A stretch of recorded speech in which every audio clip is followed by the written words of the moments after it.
Good morning, guys. My name is Michael, My name is Brandon. and we did our issue on the Philippines. So, unfortunately, sex trafficking is a major problem in the Philippines. The Philippines is primarily a transit country for the trafficking of women and children. 207 Filipino overseas workers are undocumented, and over half are women. The main sectors for work are domestic service, the entertainment sector, and the commercial sex industry. Many of the trafficked women are sent as mail order bribes to countries such as the United States and Canada. However, most children and women who are trafficked end up in Japan, Singapore, Hong Kong, Italy, and Germany as sex workers. The Philippines has a culture that is very accepting of migration. Many families are willing to send their children away to what they believe are work opportunities in other countries. Sex traffickers work under the guise of recruitment agencies and offer people fake employment. They use a legitimate identification and passports to transport the women and children out of the country.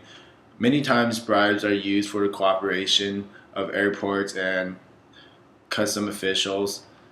Problems that we encounter are that the women and children who are being trafficked come from very, very poor areas. They are willing to leave the country in order to work and send money back. Unfortunately, this leaves them at a very vulnerable position to traffickers, many of whom allow the woman to send small amounts of money back home in order to keep them in the sex work system. Also, many of the traffickers use legal businesses and practices as disguises for their sex trafficking organization. This makes them difficult to be prosecuted in the court of law.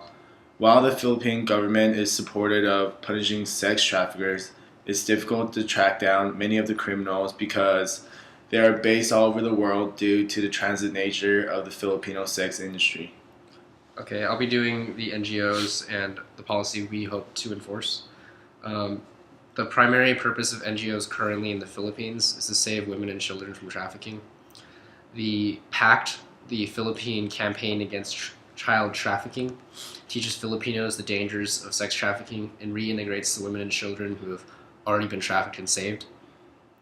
The VFF, or the Visayan Forum Foundation, Inc., works with the Coastal Guard to search the boats who are in the harbor and search them for any women and children who are going to be trafficked.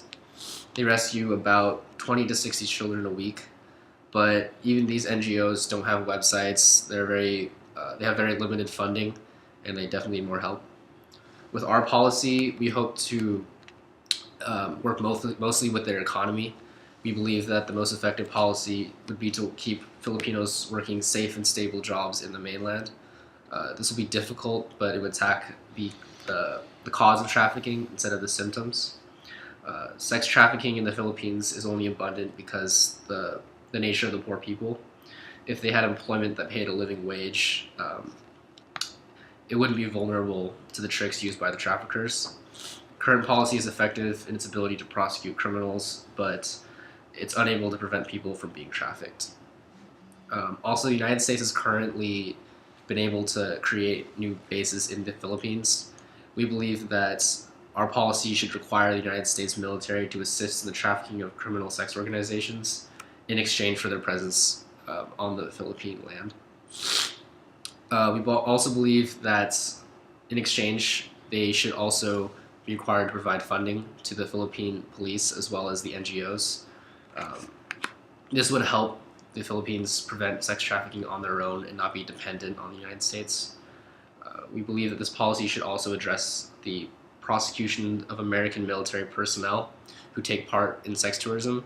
It's going to be inevitable that American soldiers while overseas are going to be tempted to go to brothels or to pay for um, prostitution while in the Philippines.